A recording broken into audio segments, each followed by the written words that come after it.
So as I mentioned, my dear brothers and sisters, we'll move straight into this Ramadan session. To get the ball rolling, I would ask Maulana Sahib one of the questions from the pre-submitted questions, but I urge you to think of your own questions or issues that may be affecting you, and then we'll move to the floor right after this, inshallah. So the first question asks, and I would ask you, of course, to be patient. Some of the questions I'm sure you know the answers to already, but many people may not be as knowledgeable about some of the things that you already know, so we're trying to facilitate as many people as possible. So the question asks, if a person's health changes and they are unable to keep all of the fast, for example, if they become diabetic, how should they approach Ramadan?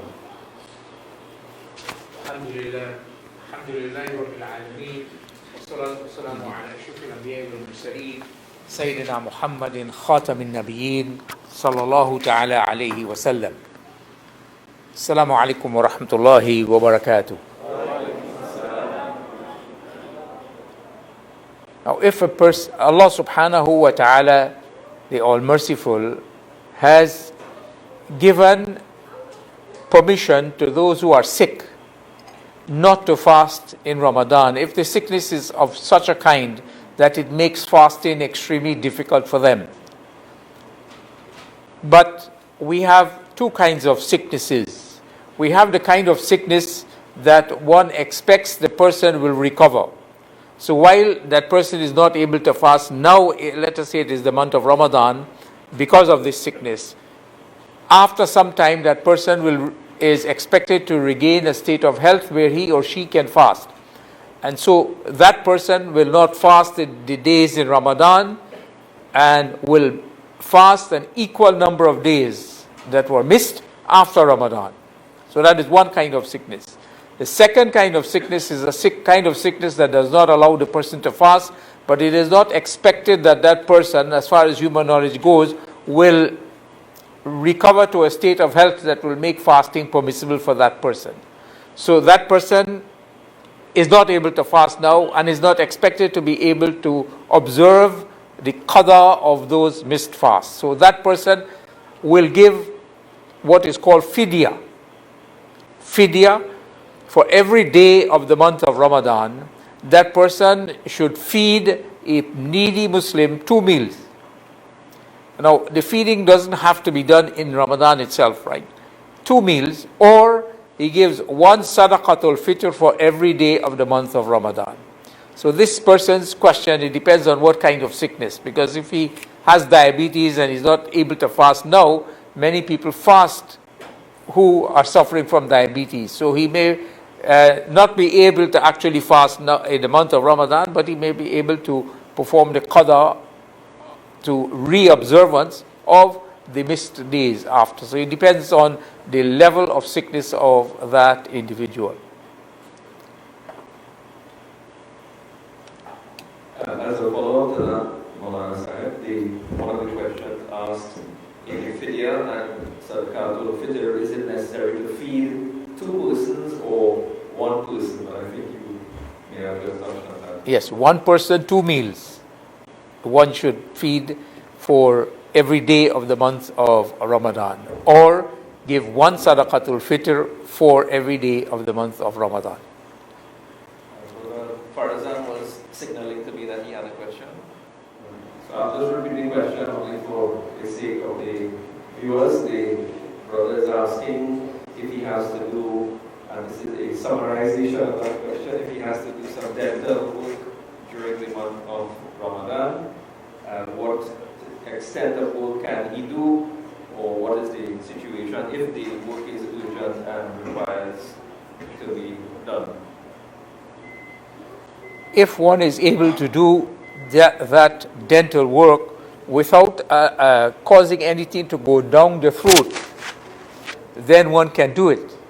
Now, if one takes, the injections for numbing the area, let us say for an extraction, that does not affect the validity of the fast, because injections do not affect the validity of the fast. So you can take that, and if a tooth is extracted, it can be extracted. And if some drilling is being done on the teeth, once you are not swallowing anything, right? Now the dentists, they have those things that they vacuum out, they pull out whatever is put in there, so you don't swallow anything. So once you don't swallow anything, if you're fasting, will not be affected. So you'll have to just consult with the dentist as to whether you will be able to fast, right?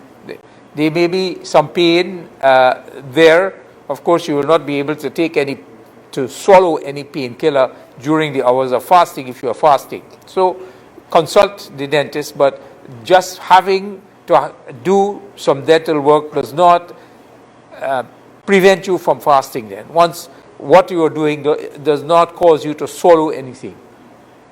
Right.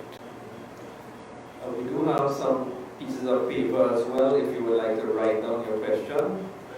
You can just please raise your hand. Brother Rakim had the pieces of paper, he would come to you and give it to you. There's a question from Brother Nazim Ibrahim. Okay, so Brother asked two questions concerning the gold and silver. Usually the nisab may be reflected in either gold or silver, so he asks for some explanation on that. And I would ask Maulana to clarify on the first one. The beloved Messenger sallallahu alaihi wasallam fixed the minimum amount of wealth that a person needs to own before zakah becomes compulsory on that person. And he fixed this minimum on different forms of wealth, on money, the money of those days, on agricultural produce, on livestock. He fixed that minimum, and it is called the nisab. Right? So in terms of money, he fixed the nisab in terms of the money that was used in those days: silver coins, dirhams, and gold coins, dinars. 20 dinars, 20 gold coins, or 200 dirhams, 200 silver coins. And they had the same value. The 20 dinars and the 200 dirhams had the same value. Subsequently, the calculation was done as to how much gold was there in the 20 dinars and how much silver in the 200 dirhams. And it was determined that 2.73 ounces of gold in 20 dinars and 19.125 ounces of silver in the 200 dirhams. Now, in the time of Rasulullah sallallahu alaihi wasallam, the values were the same. But today, the values are vastly different. The value of that quantity of silver is somewhere between 3,200 and 3,500 TT dollars. And the value of that quantity of gold now is about $32,000. 3,200 as opposed to 32,000. Right? So, the jurists had said that the one that is more beneficial to the poor and needy should be used as the nisab for money. And for a long time, the one that is more beneficial to the poor and needy was taken to be the one that was lower in value. Because if you use the one lower in value, more people will pay zakat and therefore people will benefit more. But we came to the time when the lower of the two in value does not put the nisab is the dividing line between those who are poor and those who are not poor. And when you use the lower of the two, it still puts people who are poor in the category of people who have to pay zakat and are ineligible to receive zakat. And that is why we have a very widespread view now that we should use the higher of the two. So if a person has 3,200 or 3,500 TT dollars, Imam Shah Waliullah rahmatullahi ta'ala alayhi had said that the nisab was enough to meet the needs of a small family for one whole year. Meet the needs of a small family for one whole year. Right? Now, obviously, there was the time when that quantity of silver could satisfy the basic needs of a family for one whole year. But if you look at it now, $3,200 or $3,500, it basically cannot satisfy the needs of one individual for a month. If you have to pay rent and utilities and transportation and all of those things, right? So that is why the recommendation now is that we should use the higher of the two. That is the value of the quantity of gold, the 20 dinars fixed by Rasulullah sallallahu alaihi wasallam. And that value at the current prices of gold is about 32,000 TT dollars. So if you own 32,000 TT dollars free from immediate debts, and you owned the nisab 1 year ago, you have to pay 2.5% of the total that you now own, not what you owned 1 year ago and 1 year passed. That is a misconception that people have, that the 1 year must pass on the money before you have to pay zakat. No. You have to own the nisab 1 year ago, and you have to own the nisab now. It doesn't matter what happened in between the 1 year ago and now. You may have become perilous in the intervening time. Doesn't matter. You owned the nisab 1 year ago, you own it now, 2.5% of what you currently own, free from immediate debts. Right? That is, so we are using the gold as the basis, that fixed by Rasulullah as the basis for the nisab, for determining who has to pay zakah and who doesn't have to pay. Right? So another question is, I am breastfeeding my 5-month-old daughter. Can I fast during Ramadan? Again, there is this misconception about a mother who is breastfeeding her child or a female who is pregnant. There are those who think that because of these two conditions you cannot fast. No. The rule is that those who are in these two situations, a breastfeeding mother or a pregnant female, the fasting is compulsory on them. Unless there is a genuine fear that by breastfeeding the infant, the health of the mother or the health of the child will be adversely affected. If there is a genuine fear, not just a whim, genuine fear based on past experience or medical advice, etc. Or for a pregnant female, if fasting would affect her health, or genuine fear about that, or the health of the unborn child, then those persons will postpone the fasting, will not fast in Ramadan, but will have to re-observe the number of days missed after Ramadan, as soon as they are able to do so. So yes, that person, not only you can fast, you should fast. It is compulsory to fast, even though you are nursing an infant.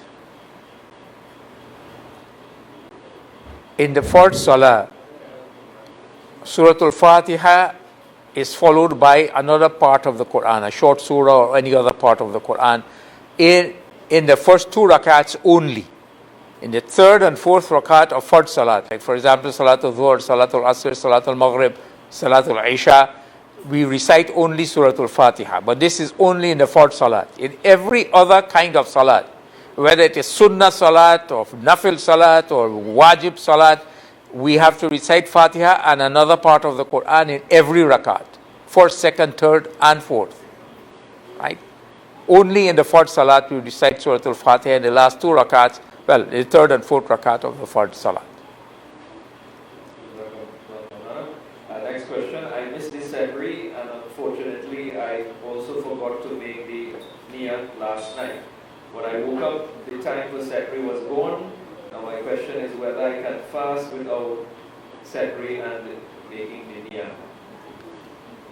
Now, Rasulullah sallallahu alaihi wasallam has advised that we should take something to eat before dawn. That is what he is calling sehri or sahur in Arabic. And in it there is blessing. And of course, that has to be taken before dawn. Now, it is not fard to do so. It is not fard to do so. So if you missed it, it is fard for you to fast. So you have to fast without having eaten anything. So no matter you missed the sehri, you have to fast. And about the intention. Intention is that which is there in the heart, actually. But it is recommended to say this intention in words, right? Say the intention in words. In elementary teachings of Islam, we have the words, Nawaitu sawma ghadin an adai fardi Ramadan hadhihi sanati lillahi ta'ala. I intend to fast, I intend to observe the fast of ghad. We'll come to the meaning of ghad just now. in order to carry out the obligations, the fard obligations of Ramadan of this year for the sake of Allah Ta'ala. Right? Now, it is good to say this intention in words, but once the intention is there in the heart, you have the intention to fast. When you get up in the morning and you're eating something, or sometimes when you're going to sleep at night, the intention is already there that you're going to fast the next day. So if you didn't wake up before dawn. Now, another misunderstanding about the intention is the time. For the fast of Ramadan and for a nafil fast, an optional fast, you must have the intention before the middle of the period of fasting. The period of fasting is from dawn until sunset. Dawn now, let us say, is about 4:50 a.m. and sunset is 6:20 p.m. So the midpoint between those two, right? Your intention to fast must be there before that time. And let us say you get up, as that person got up after dawn, no problem, right? He has the intention to fast, he fasts, it will be a valid fast, right? This is a concession for a person who is sick. Let us say a person is sick and doesn't know whether he will be able to fast. So he takes something to eat in the morning and he abstains. And then about 10 o'clock in the morning, he examines himself to see whether he thinks he can observe the fast or he has to not observe the fast. And if he finds that he can observe the fast, then he makes the intention at 10 o'clock. Right? He has been abstaining from dawn, but he makes the intention at 10 o'clock. It will be a valid Ramadan fast. So for that person, no problem that he got up after, after dawn. He has the intention. The intention is valid until the middle of the period of fasting, right? So from 4:50 to 6:20, if we take the 4:50, that's how much? That's 12, 13 and a half hours. So if you take, 6.5 and you add it to 4:50, what would you get? 4:50 and 6 is, you get about 11:20 or something like that. So the intention must be there before that time. All right. There's another problem with some people learning a little bit of Arabic. Now, ghad means tomorrow. Nawaitu soma ghadin and adai fardira. I intend to fast literally tomorrow. But the problem is people don't know the usage of language. In the Islamic calendar, the date changed at sunset. So now, tonight and tomorrow is the 21st of Sha'ban, right? The date changed. Today is the 3rd of April. At midnight tonight, the date will change to the 4th of April. But when does the tomorrow begin? In both cases. Tomorrow, if somebody tells you now, according to the Islamic calendar, I'll come to visit you tomorrow, does he mean Sunday or Monday? You are saying the date changes to tomorrow has already started? No, tomorrow has not started as yet. Tomorrow will start, the ghad will start at dawn. Similarly, in the Gregorian calendar, right? Now it is Saturday night. Somebody tells you, I'll visit you tomorrow, he means he'll come on Sunday. If at 12:30 tonight the person, and the date changed to the 4th of April, 12:30 tonight they told you, I'll come to visit you tomorrow, the person doesn't mean Monday, it means Sunday. Because the tomorrow does not begin until the place becomes light in the morning, according to the Gregorian calendar. So in both cases. So when you make this intention in the morning, I intend to fast the ghad. What you are saying is, I intend to observe the fast from dawn onwards. That is what the intention means, and it is very correct. So after you've made this intention, after you've set this intention, if you forgot to take your medication, you can go, once it's not yet dawn, you can go ahead, because you didn't say I will fast from now, I will fast from dawn. So between the time you said it and dawn, you can still eat and drink and take your medication and so on, right? So that is the intention. But for that person, yes, he can observe, the fast will be valid. Right. I will ask Brother Rakib just to go around and see if there's anyone who would have written out any questions so that you can bring it up in any time. We move to the next question. The person asks, I wish to run a 10K run for cancer research. Unfortunately, I need to prepare for it, so I think I will have to miss most of the fasting days. I am thinking that by me raising money for charity, it would have more of an impact on humanity than me fasting. That person has his priorities wrong. It is forward on the individual to fast. You want to do a 10K run for some charity purposes, etc. Alhamdulillah, go ahead and do it. But you cannot leave out the obligatory fast that you have to fast, right? So he can. Other people will run the run if he has to prepare for Ramadan, and he can run the run some other time.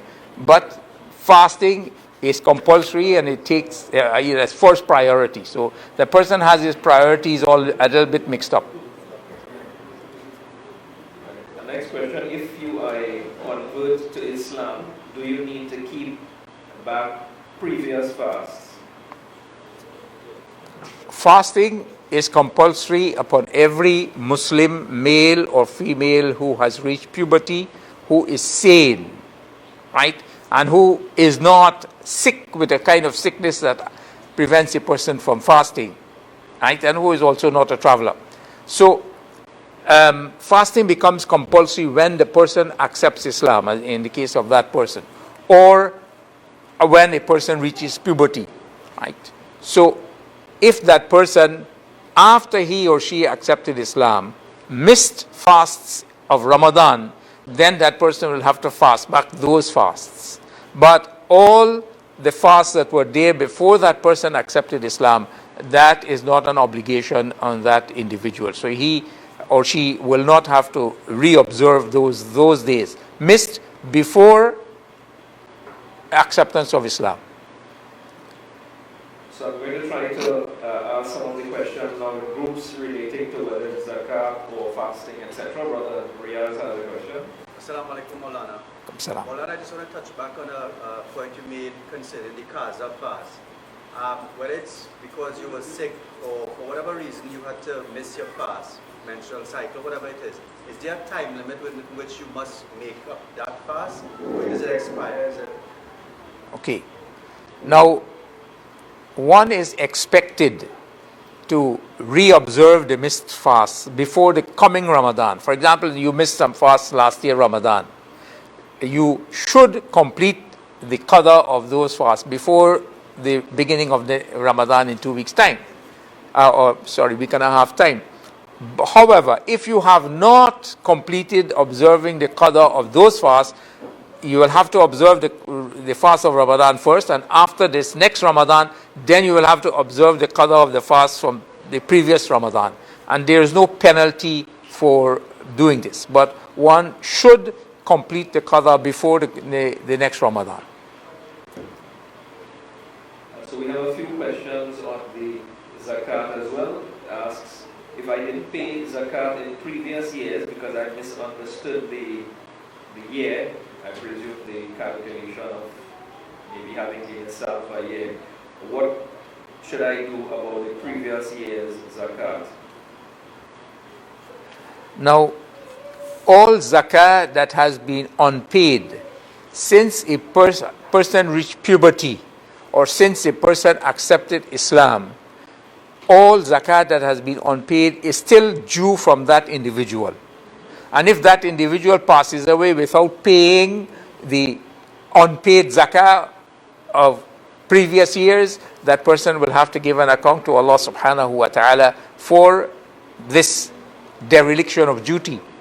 So yes, that person, he has to calculate carefully how much zakat he should have paid in previous years, which he didn't pay.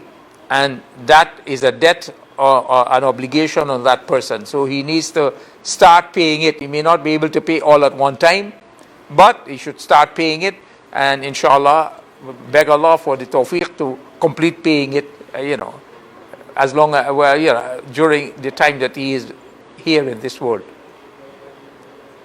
The next question asks, I have $35,000 in savings, but for business expenses and future expenses, do I need to pay zakat? Now, Allah subhanahu wa ta'ala, who is the owner of all, of everything, He owns us and everything we call our own and everything else in creation. He has laid down this obligation that all those who have a certain stipulated minimum amount of wealth, the nisab, they have to pay zakat, right? Forgetting about what is going to happen in the future. How do you know how many years you're going to live? That way, maybe tomorrow you will pass away and all your things about business expenses and future expenses and so on will go evaporate. But the zakat which you didn't pay, you will have to answer on the day of judgment for. That person, he owns the nisab, because we're taking the nisab to be about 32,000 TT dollars. So he owns the nisab. So once he owns that amount of money now, and he owned the nisab 1 year ago, he has to pay 2.5% of the total that he now owns. Right? So yes, that person has to pay zakat. Cannot take future things into consideration now to try and stay away from paying, avoid paying the zakat, which is a compulsory duty on the individual.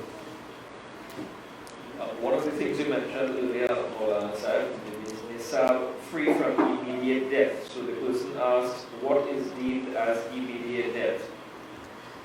Okay, immediate debts are debts that you have to pay now. For example, you borrow some money with the understanding as soon as you get money, you're going to pay back that person. So that's an immediate debt. But you borrow some money and you are paying, you will pay them next year. So that's not an immediate debt. Or you borrow some money and you're paying back in installments. The total is not an immediate debt. Your immediate debt is the installment which you have to pay now. So you have to, if you're calculating, you're deducting your debts from what you have to deduct immediate debts. So if you have a debt to pay right away, as soon as you get money, that's an immediate debt. If you have an installment to pay, that's an immediate debt. But what you have to pay in future, that's not immediate debt. Right? So that is what you have to deduct. Immediate debts, not the debts. Right? Now, without going into the question of whether taking a mortgage to build a house and you're paying interest, etc., about the permissibility of that, without discussing that, a person is paying, $2,000 every month. So that $2,000 now is the immediate debt, not the whole $400,000 that you have to pay that you will be deducting. No, that's future debt. Next question asks, can we give our zakat, zakatul fitr and fidya money towards construction of a masjid? Or can we pay imam, muazzin or any other member of the masjid with zakat money? Now, in paying zakat, one of the requirements for the correct payment of zakat is that the zakat must be given to a person who is eligible to receive it, and the ownership must be transferred from the giver to the recipient. The giver cannot have any say in what is done by the recipient. So, for example, supposing a person lends somebody some money, it's a loan, right? And the person is not able to repay.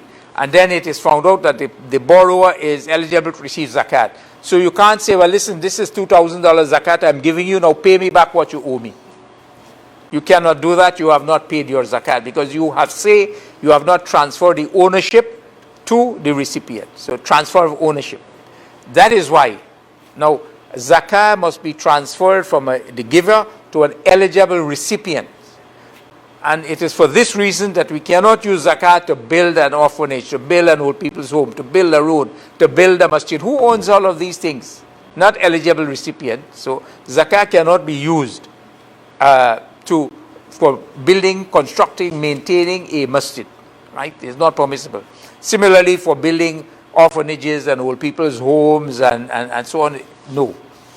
If there is a needy person, you can use zakat to build a house for that person, but the house must become the property of the needy person, the recipient of the zakat. You cannot retain ownership of that house for yourself as the giver of the zakat and think that you are paying your zakat properly. No, that zakat will not be considered paid unless the ownership is transferred to the eligible recipient. So for as far as masjid and so on, no, you cannot use zakah for that, nor the sadaqatul fitr, right? And I think the person asked fidya too. Yeah, You can't use that for building and maintaining masjids. Now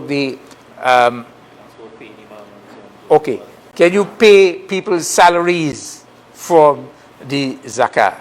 Now, Allah subhanahu wa ta'ala stipulated in Surah At-Tawbah, Surah number 9, ayah number 60, the categories of persons who are eligible to receive zakat, إنما الصدقات للفقراء والمساكين, that there is for the poor and the needy and so on and so forth. 8 categories.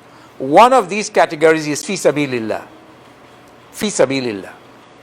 And this is nowadays being misrepresented and misunderstood in the way of Allah. And people say, well, in the way of Allah, you can build an orphanage, you can build a road, Yes, all of these actions are in the way of Allah. But every other category is also in the way of Allah. Giving to the poor is also in the way of Allah. Giving to the needy is also in the way of Allah. Giving to people who are overburdened with debts is also in the way of Allah. So what does Allah mean by saying in the way of Allah? And that is why all 4 of the schools of law hold that we cannot apply that general meaning of in the way of Allah to this ayah. In the way of Allah has a specific meaning. And the jurists hold that, a person who's going for a halal jihad, not the fake jihad that we have going on in the world and in the last few decades, that you can equip a person, but what you equip the person with must become his owner, his property. So if you're equipping them with machine guns, the machine gun must become their property. And when they finish fighting the jihad, they must take the machine gun home with them to their home, because their property. You can't have the government owning it and giving people, and thinking that you're using zakat in the way of Allah. No, right? And if some of the jurists hold if a person is stranded on the way to Hajj, then he can be given zakat to help him to complete his Hajj, and so on. But not all of these things. So not paying salaries of imams and muazzins, and no. We do not use the zakat. Yes, I mean in a very general meaning of in the way of Allah, it is in the way of Allah, yes. But that general meaning is not applicable to this ayah of the glorious Quran. And so, no, we are not to use zakah to pay imams and muazzins and salaries of persons, etc. Another question asks, I want to build a home for my relative in need. Can I spend zakat money? Yes, we will look at that. But if you're building the home must be transferred to the needy relative. That it must become his property. And you cannot, just build the home and you still maintain ownership of it, right? Then you cannot use zakat like that. That will not be considered that you have paid your zakat. But if you build a home using zakat money and the home becomes the property of the recipient, then yes, you have paid the zakat properly. Just to remind our viewers as well that we are taking questions via the Facebook live stream. Some of the questions are coming in through that source, so you can message us if you would like to do that. Following up on what you said, Maulana, you already explained. The question asks, how should I calculate my zakat? But it goes on, do I need to pay it all at once, so all at the same time? I think when Brother Nasir was asking the question, he was asking about when Ramadan comes around, calculate our zakat. That is not necessarily so. We need to have our own zakah year. And every year at that time we should calculate. So let us say I calculate my zakah on the 20th of Ramadan of Sha'ban every year. So on the 20th of Sha'ban every year I will calculate my zakat. Or I calculate my zakah in Zul Hijjah every year. Or in Muharram every year. So every year I will calculate. When we calculate the amount that we have to pay, it is not compulsory to pay all of it right away. However, we should complete paying it. We can pay in installments quarterly or monthly. For example, you are a needy family, you can give them an amount every month, etc. So before your own zakah year ends, you should complete the payment of the amount that you calculated. So if you're calculating in Ramadan, so you calculate in Ramadan, you have to pay, $10,000. So you have until the next Ramadan to finish paying that 10,000, right? And if the next Ramadan comes around when you calculate again, you haven't finished paying the 10,000, it's still due from you, still an obligation on you. You still have to pay it, right? So no, one does not have to pay the whole amount right away. We can pay in installments according to our own decision. Can you purchase items for persons with zakat money, or does the money itself have to be given? Now, people have this view that you can take the zakat and buy hampers and give it to people. There's a problem with that. This person who is eligible to receive zakat is in need of some pharmaceuticals, medicine, and he already got a hamper from somebody else, and you take your zakat and buy another hamper and give him when he doesn't need a hamper. He needs to buy some medicine. So that is why the correct position is that zakah on money should be given in money. Zakah on merchandise can be given in merchandise, right? The merchandise that you are dealing with. Unless you inquire from the recipient whether he or she is in need of these items. That if the person is in need of these items, yes, then you can use this zakat and buy those items and give it to the person. But you just can't get a hamper and give it to people. I mean, so many hampers are being shared out here, and people need, people need money to buy other things that are more essential for them. And so unless you inquire from the recipient before buying the items that you're buying, whether that person needs that, then you should give the person the money.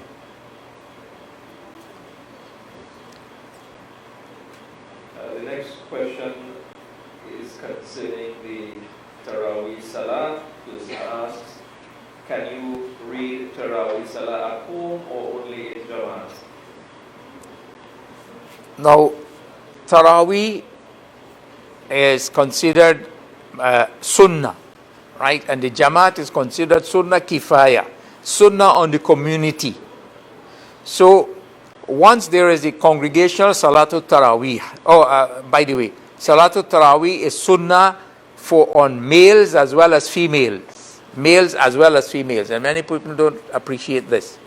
So once there is a congregational Salatul Taraweeh in the community, then others who have not performed the Salatul Taraweeh in the congregation, they need to perform the Salatul Taraweeh individually, both males and females. So yes, if you haven't performed the Taraweeh in congregation, you need to perform it individually, right? And females as well, right?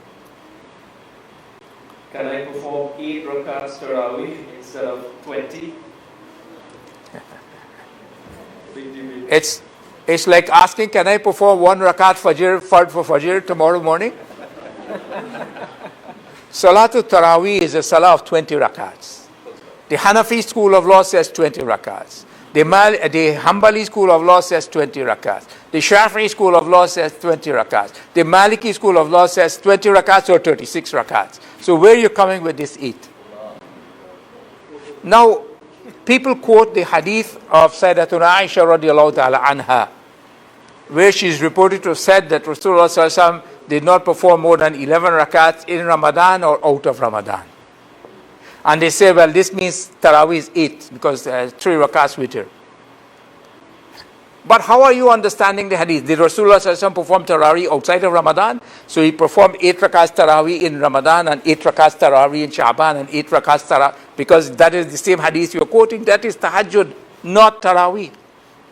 Right? That is why, from the time of Sayyidina Umar radiallahu ta'ala anhu, there's this consensus of congregational salat of 20 rakats, not 8. If you want to perform 8, well, that is between you and Allah subhanahu wa ta'ala. You are performing 8 rakats, you will get a reward of 8 rakats, but you have not performed Salatul Taraweeh. Taraweeh, in Arabic we have singular and dual and plural. Right? In none of the other languages that we know that you have this dual, So like qalam is one pen. And aqlam is pens, plural. But 2 pens is qalamani. So, tarawih is the plural of tarwiha. Right? Tarwiha. And tarwiha actually referred originally to the period of rest between the 4 rakats and the 4 rakats. So if you are praying 8 rakats, you have only 1 period of rest. 4 rakats and rest and 4 rakats. So you are praying Salatul Tarwiha, not Salatul Tarawih. From a linguistic point of view, you are praying Salatul Tarwiha. Nobody says about Salatul Tarwiha. So it is not 8 rakats, right? And Tarawih means you must have at least 3 to get the plural. You can't have, 2 will be Tarwihatain. So you don't want to pray Salatul Tarwihatain with 2 periods of rest. No. And then subsequently, Tarwiha came to refer to the 4 rakats, right? It was the period of rest first, and then the meaning was taken for the 4 rakats. So, you have, so when we pay 20 rakats, we have 5 4 rakats then, right? So anyhow, if the person wants to pray 8, alhamdulillah, pray the 8, but you haven't prayed Salatul Tarawih, right? You have prayed, part of it, the Salatul Tarawih. When is it forbidden to fast? There are 5 days in the year when fasting is not permissible. These are Eid al-Fitr, the day of Eid al-Fitr, the day of Eid al-Adha, and 3 days after Eid al-Adha. So Eid al-Adha is the 10th of Dhul Hijjah. So the 10th of Dhul Hijjah, 11th of Dhul Hijjah, 12th of Dhul Hijjah, 13th of Dhul Hijjah, those 4 days, and the day of Eid al-Fitr, which is the 1st of Shawwal. On these 5 days of the year, it's not permissible to fast. It is permissible, to fast on any other day of the year. Of course, we cannot observe an optional fast in the month of Ramadan when fasting is obligatory, right? Fasting is for. Right? How do you confirm the month of Ramadan? We have a lunar calendar, and Rasulullah Sallallahu Alaihi Wasallam laid down the basis of it, right? And about the beginning of a month, he said, for example, Ramadan, Rasulullah Sallallahu Alaihi Wasallam reported to have said, "Sumu li ru'yatihi wa aftiru li ru'yatihi. Fa in ghumma alaykum fa akmilu iddata Sha'ban 30." Fast on the basis of sighting, that is sighting the crescent, and end the fast, that is a month of fast, on basis of sighting of the crescent. And if it is clouded over you, then complete Sha'ban as 30 days. So on the 29th of Sha'ban, now, 29th of Sha'ban will be Monday, the 12th of April. At sunset, we will look for the crescent for the month of Ramadan. If the crescent is seen, then it means Monday night will be the first night of Ramadan, and Tuesday the first day of Ramadan. And if the moon is not seen, then we will complete Sha'ban as 30 days. So Monday night, the 12th of April, will be the 30th night of Sha'ban, and Tuesday, the 13th, will be, am I getting the days right? 9, 12, yeah. Tuesday, the 13th, will be the 30th day of Sha'ban, and then Tuesday night will be the first night of Ramadan. So on the basis of sighting of the crescent. Now, we have our perhaps well-meaning brothers and sisters in different parts of the world who decided that this criterion of Rasulullah Sallallahu Alaihi Wasallam, we have better criteria now. So the Islamic Society of North America said they give up sighting, we will do calculation. The Fiqh Council of Europe said they will do calculation and not sighting. And then, of course, we have some people who claim that they have seen the moon, when all scientific evidence is that this moon was not possible to see this moon in some cases. Not possible to see this crescent. But people claim that they have seen the crescent, So, I don't know if they have a private crescent that they look at and put it up back. Sometimes it looks as though the Saudis have that. They have a private crescent that they view, put it up back, and nobody else in the world can see it that night. But anyhow, we have those criteria. But, we have the criterion that Rasulullah Sallallahu Alaihi Wasallam laid down, sighting of the crescent, right? There's a lot of confusion that is there. And even the Saudi authorities, by the way, people in Trinidad follow Saudi Arabia. The Saudi authorities have said that no, you should not do that. The religious authorities in Saudi Arabia say you need to follow your own sighting and not take the sighting of Saudi Arabia. Right? One of the questions from the floor here asks, if one has lent out money, does the person lending the money have to take out zakah on the money lent out? Yes. The person who lent the money owns the money. The borrower doesn't own the money. So the borrower will not pay zakah on that money because you pay zakah on what you own. The lender has to pay zakah on that money. However, there is a concession that the lender can postpone the payment of zakah on the money lent out until he or she gets the money back. So if he gets the money back after 3 years, then he will have to pay the zakah of 3 years on that money. Or if you want, you can pay the zakah on it now. When you're calculating now, your zakah, you factor in that money that you lent out and you pay zakah on it now. Right? But if you wait until you get the money back, if you don't get the money back and then you write off the debt, then you don't have to pay zakah on that money. But if you have already paid zakah on the money and then you have to write off the debt, you can't claim back the zakat. You don't have you claim back, I paid the zakah already. So from next year's zakat, I will deduct that what I already paid. No. So, yes. Okay, so the next question is a little bit complex. It asks, the atonement for breaking the fast due to marital relations with one's spouse is to redo that fast and feeding 60 people. So assuming that to be correct, it goes on. Questions, does that mean feeding 60 people each, so 120 people in total? Now, a number of problems with that question. Now, if a person deliberately nullifies a Ramadan fast without a valid reason, you can deliberately nullify a fast with a valid reason. You become sick and you can't fast. You involved in an accident and you have to break through. You're deliberately nullifying the fast, but the valid reason. If you deliberately nullify a Ramadan fast without a valid reason, then you have to give what is called the kafara, the expiation, plus the qada. So part of the question is correct. You have to observe that day back again.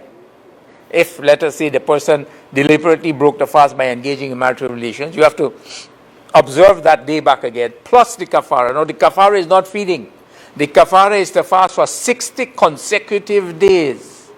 60 consecutive days without missing any day in between. So if you fast 50 days and you miss one day, you have to start over from number one. Except for a female who has to miss some number of days because of a period. That is why in those 60 days we cannot have Eidul Adha and the days after Eidul Adha, because then you will get a break. And there should be no break in those 60 days. Only if you are not physically capable of fasting for 60 days, then you feed. Only then do you feed. Yes, and if it is two persons who engage in a marital relation, both of them broke the fast, deliberately Ramadan fast without a valid reason, yes, each of them has to observe the kafara. So yes, it's not feeding of 60. Both of them have to fast 60 consecutive days. And if they are not physically capable of fasting for 60 consecutive days, then both of them will have to feed, each one of them will have to feed 60 persons. So yes, that is the feeding of, the 120 persons that you are looking at. But that is not the original kafara. The kafara is to fast for 60 consecutive days. So the question was actually a three-part question. I only asked you the first part. It goes on, can fidya be used as the average amount to calculate the cost of feeding a person per day? Currently it's $15. Now, when you have to feed a person, you can, you can feed or you can give one sadaqatul fitr for 1 day, for 1 day. So let us say this person has to do fidya. So it's supposed to, for every day you have to feed a person, needy Muslim, 2 meals. Or you give one sadaqatul fitr for every day. Right? Okay. Now Rasulullah sallallahu alayhi wasallam fixed the sadaqatul fitr in terms of foodstuff of that time. The weights that were used in those days, saw and half a saw. So 1 saw is like 7.5 pounds. half a saw is 3 3/4 pounds. So for flour and wheat, it was half a saw, 3 3/4 pounds. For dates and other grains, it was 1 saw, 7.5 pounds, right? So let us say you were going to give the city, you can give the sadaqatul fitr in rice, so you have to give 7.5 pounds, or the value. If you are giving flour, so 3 3/4 pounds, right? Okay. So when they are saying 15, now people are saying 15 because flour, I mean, you know, a 2 kg packet of flour in some of these supermarkets is 12 something, and people, you know, that's 4.4 pounds. So if you're taking 3 1/4, so that's why people say $14, $15, they use that. But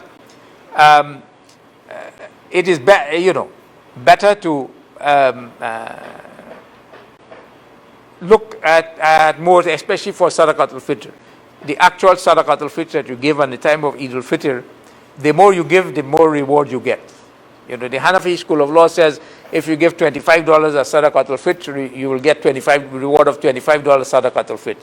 The Maliki school of law, however, holds if the sadaqatul fitr is $50 and you give $25, you will get reward of sadaqatul fitr for 15, and for sadaqah of the next, $10, right? But anyhow, that's there. So yes, the fidya that you are giving, you're not calculating how much it costs to feed a person. The fidya is, if you're not feeding, then you have to give 1 sadaqatul fitr. You know, I mean, look, a box of food, you know, in some of these Chinese restaurants, they have $15 boxes and $12 boxes and so on. It's a meal.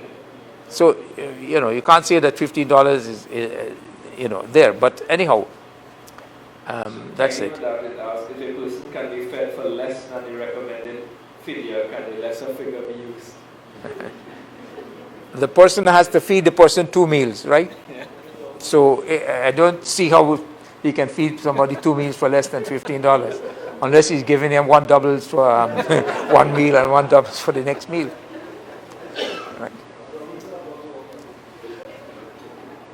So in terms of the questions that are coming to me so far, there's maybe 1 or 2 left, so I'll just repeat the call if anyone else from the floor has any question you would like to ask, or if you have written it out, please pass it up. If not, we may be close to the end of the questions that have been submitted. So this one is about zakat, presumably. It says if my brother dies and the property rent is coming in, do you pay on it, but the property is in joint names with other brothers?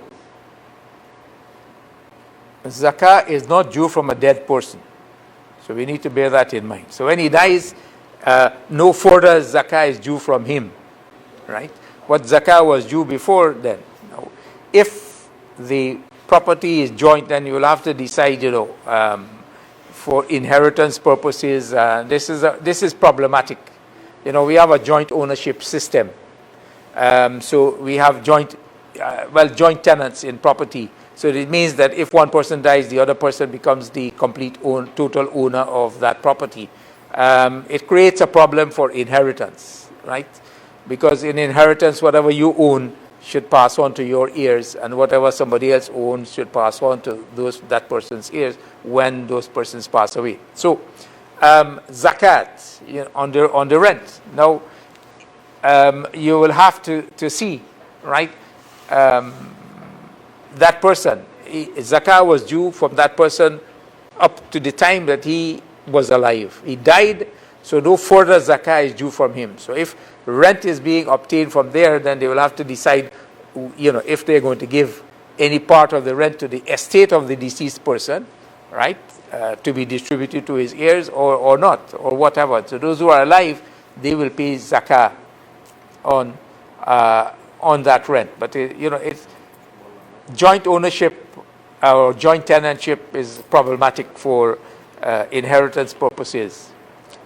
Right. Yes.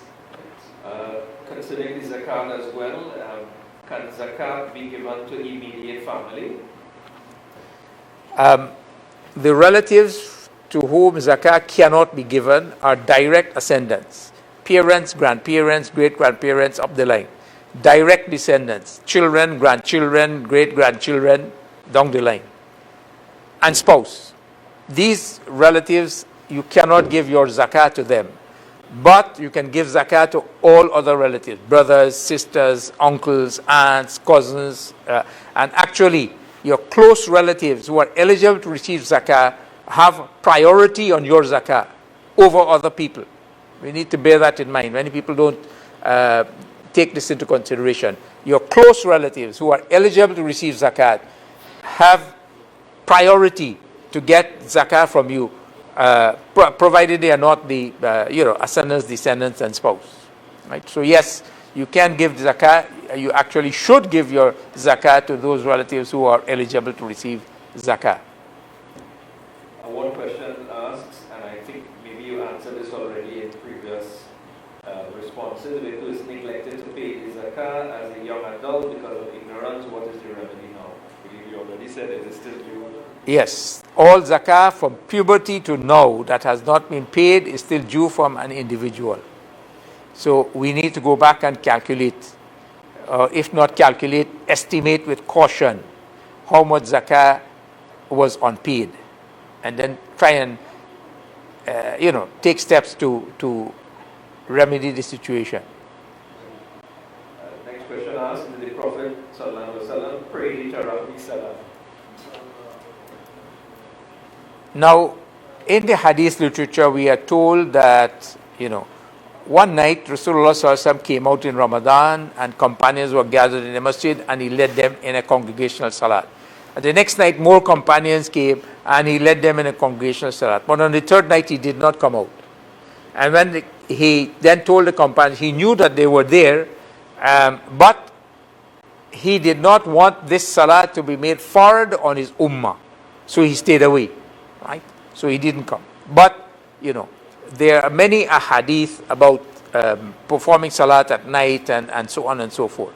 And we are not the persons who are, capable to interpret more than the companions, Sayyidina Abu Bakr and Sayyidina Umar and Sayyidina Uthman, and Sayyidina Ali and all of them. They were the close companions of Rasulullah Sallallahu Alaihi Wasallam, and, the Khulafai Rashideen. Rasulullah said, on you is my sunnah and the sunnah of the Khulafai Rashideen al-Mahdiin after me.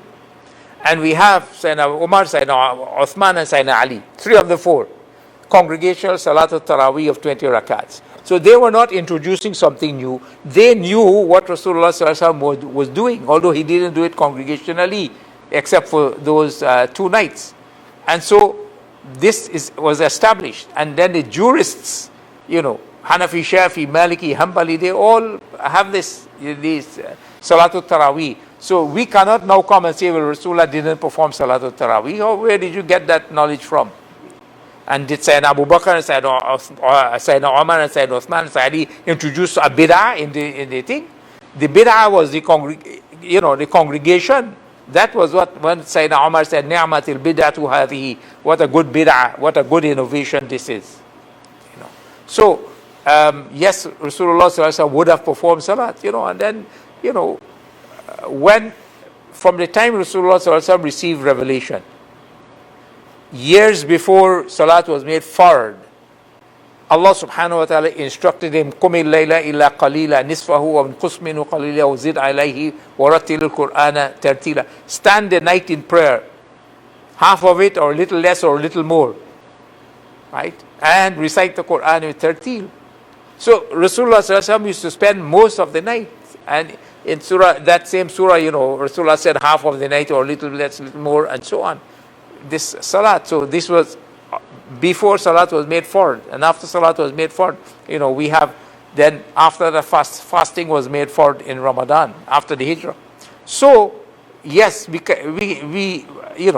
the companions knew what Rasulullah did, Sallallahu Alaihi Wasallam, and they passed this on to us. So yes, we can say that Rasulullah Sallallahu Alaihi Wasallam also performed Salatul Taraweeh, but he may not have performed it exactly in the way in which it was established from the time of Sayyidina Umar radiallahu ta'ala. Brother Farzan has a question.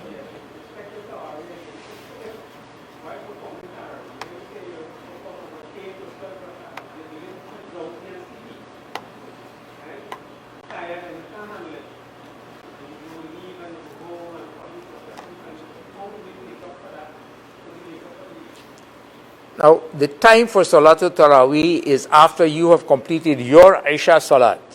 So in the masjid, they may have finished the Isha by 8 o'clock. But you haven't prayed your Isha yet and it's 10 o'clock. So you can't pray. They finished their Taraweeh too, but you can't pray Taraweeh. You have to pray your Isha first, right? So, and then 20 rakats, right? So let us say you prayed 12 and you went home and you went to sleep. No, the time for Taraweeh is after you have finished your Isha Salat until dawn. So you have until dawn to complete the 20 rakats. So you pray 12 there, then, later on you can pray individually the other 8 rakats, right? Once you are praying before dawn.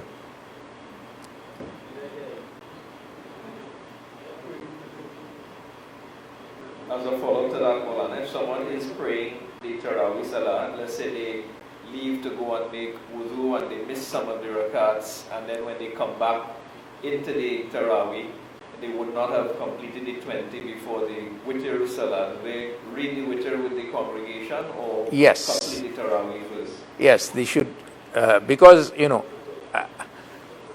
aksha that is not far done in Ramadan carries the reward and benefit of aksha that is far done outside of Ramadan, right?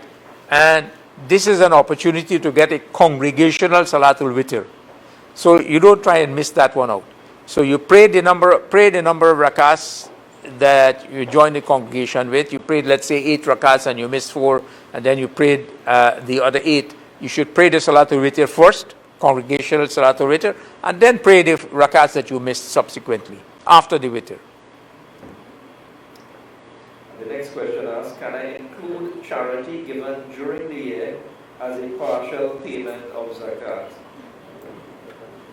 One of the requirements for the payment of zakah is that the intention for zakah must be at the time of giving the zakah or before the time of giving, but not after.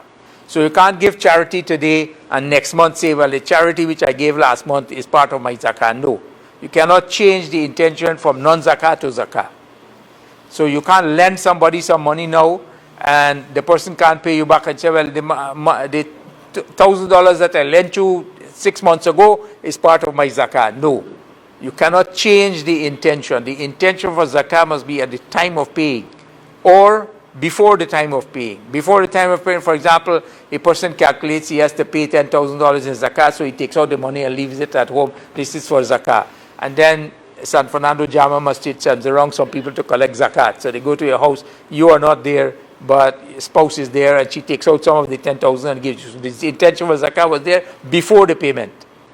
So before or not after the time of payment, right? We cannot change the intention subsequently. We need to bear that in mind, right? So the charity that you are giving during the year, it cannot be zakah. Of course, you can give zakah in advance. Let us say you calculate your zakah in the month of Ramadan. But a few months before Ramadan, a needy person comes and you can give, before you calculate how much you have to pay, you can give him some zakah. You give him $200 and your intention is this is $200 as part of my zakah for this year. And when you calculate, you will then deduct that $200 from it. So you can give the zakah in advance, right? But you cannot give charity during the year and then want to say that that charity that you gave with the intention of charity, not zakah, is part of your zakah. If someone is given money as a loan and it turns out that the person is unable to repay, can that money then later be written off as zakah? No, because when you lent the money, the intention was loan, not zakah. So you can't change it subsequently to zakah. Can one begin fasting in a state of janaba? Yes, it is permissible to begin fasting in a state of janaba, But, of course, one has to perform Salatul Fajr, so one has to come out of the state of janaba in order to perform the Salatul Fajr. But even if one didn't, you will get the sin of not praying the Salatul Fajr, but the fast will still be valid. And the last question that I have here is, who is an appropriate recipient for the fidya? Any Muslim, needy Muslim, who does not own the nisab is eligible to receive the fidya. Or, when you give your sadaqatul fitr, etc., you give it to persons who are eligible to receive zakat. Right? So they have to be among the poor and needy. Anyone who does not own the nisab. So we are taking the nisab now as 32,000, approximately 32,000 TT dollars. Right? So if you don't have, you have $15,000, $20,000, you still don't own the nisab.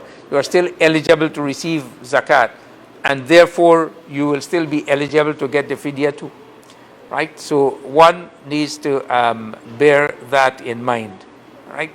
Now, about zakat, a person who does not own the nisab is eligible to receive zakat, even though that person may own a house and a car and getting a salary, but the person is not a spendthrift. He's not just squandering his money, but he's not able to make ends meet and does not own the nisab. That person is eligible to receive zakat. We need to bear that in mind. But for the fidya, any poor or needy Muslim, any person who is eligible to receive zakat, Muslim.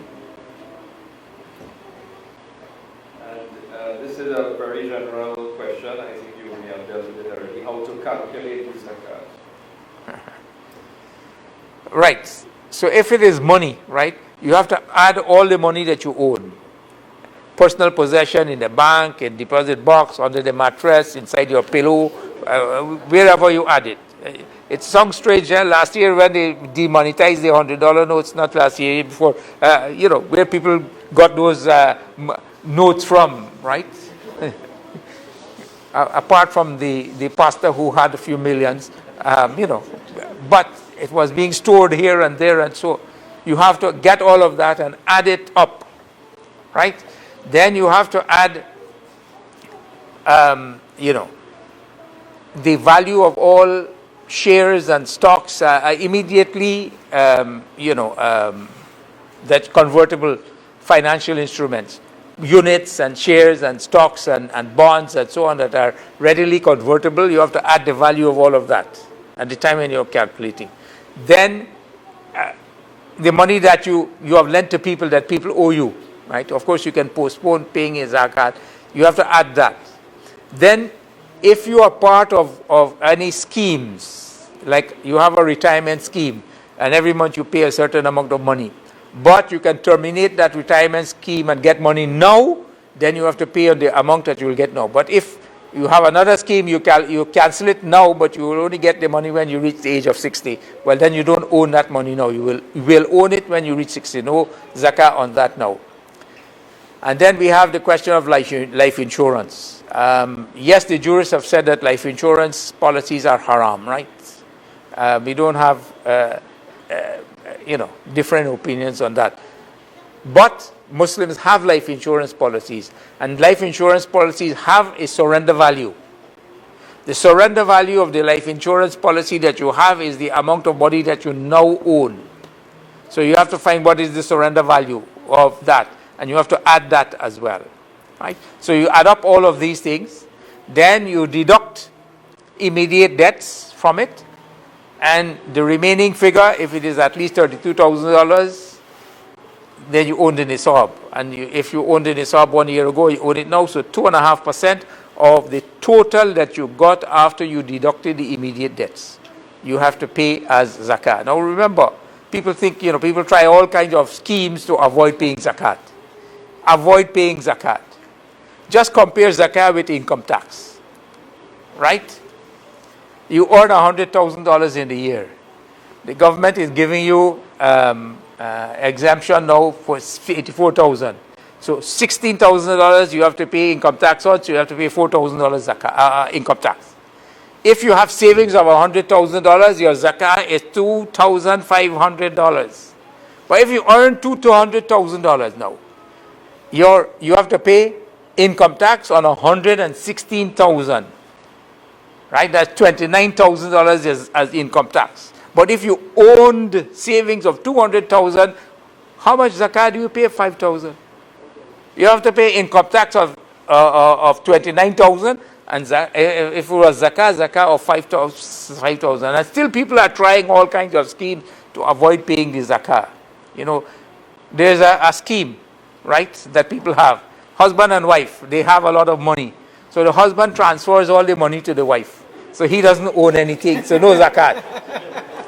And after 11 months, the wife transfers the money back to the husband. So then she doesn't own anything, and he didn't own the nisa 1 year ago, so he doesn't pay zakat, she doesn't. It will work on one condition. And when he transferred the money to the wife, and after 11 months, he said, transfer. Why should I transfer the money? My money. And the wife wants to go and buy a new car. It's her money. She can buy the car. You can't tell you can't buy the car. It's your money. It's her money. If you can tell her, don't, but you can't buy the car with this money, then it's not her money. It's your money. It's only in her name. So the scheme would not work.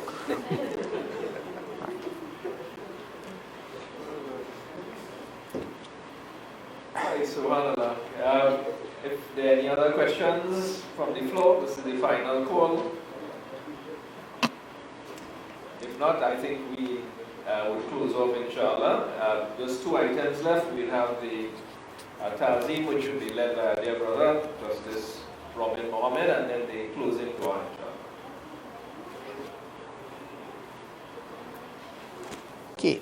Subhanallah wa bihamdihi, subhanakallahumma wa bihamdik, ashhadu an la ilaha illa anta, astaghfiruka wa atubu ilayk.